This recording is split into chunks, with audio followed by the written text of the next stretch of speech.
The New York City Police Department released a photo Thursday of the suspect in the Manhattan shooting of United Healthcare CEO Brian Thompson, after they asked for the public's help in gathering evidence that could lead to his killer. The NYPD said the killing was not random but targeted at Thompson, who ran a large healthcare provider with more than 400,000 employees and insured millions of members. We don't yet know what motivated the killer at the center, who is now being hunted. We do know that something went horribly wrong when Thompson crossed the street to attend a company investor meeting. With numbers like that, even if we have a photo of the person of interest, the number of potential suspects is huge. The words deny, defend, overthrow found on the recovered bullets and shell casings are consistent with possible anger towards the CEO or the company, although this is also unclear. Disgruntled employees may be angry about recent layoffs, or poor performance reviews, or it could be something else entirely. The CEO often becomes the personification of the company, for the good, the bad, and the ugly. That's why the gunman may have never met the CEO, and instead hold Thompson responsible for some mistakes he wasn't directly involved in.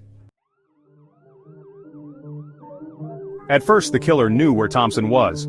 Investor meetings are publicly announced. This would be helpful to investigators, as the shooter could have been waiting outside Thompson's hotel, the Convention Hotel, or even watched Thompson as he left his home for New York City. There may be security footage, rental cars, or tolls showing the perpetrator driving into Midtown Manhattan. Second, such shooters often reveal their intentions by making real or perceived complaints. This means that United Healthcare's security team already has the killer's name on file in threatening communications addressed to its CEO. Rest assured, the NYPD is looking into these connections. There may even be a letter from the killer to the company with his fingerprints and maybe even his return address. Third, police said in a press conference that they found 3 bullets at the scene, likely from the gunman trying to free a jammed gun. I've seen partial fingerprints and even DNA from the bullets found at the crime scenes. A cell phone was also found nearby, which, if it belonged to the killer, would provide a lot of information, especially in terms of determining his location before the shooting.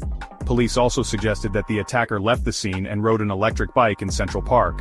Investigators said they are working to determine what type of e-bike the attacker was riding and whether they can track his current location. Finally, and surprisingly, according to police, Thompson was not accompanied by security. NBC News reached out to Thompson's wife, who said her husband had spoken about threats against him. The high-profile investor meetings and annual shareholder meetings are fraught with security challenges. The U.S. Securities and Exchange Commission requires public companies to hold an annual shareholder meeting, and it is typically open to anyone who owns a share of the company's stock.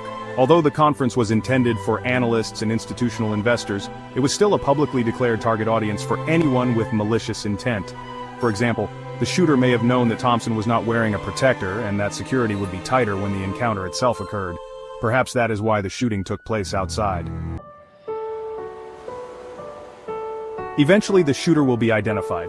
We know the who, where, and when of this murder, but Brian Thompson's wife and family must answer the painful question, why? Hopefully they will get that answer. It won't bring them any comfort, but it could help corporate security managers across the country reduce the risk of a similar tragedy happening again.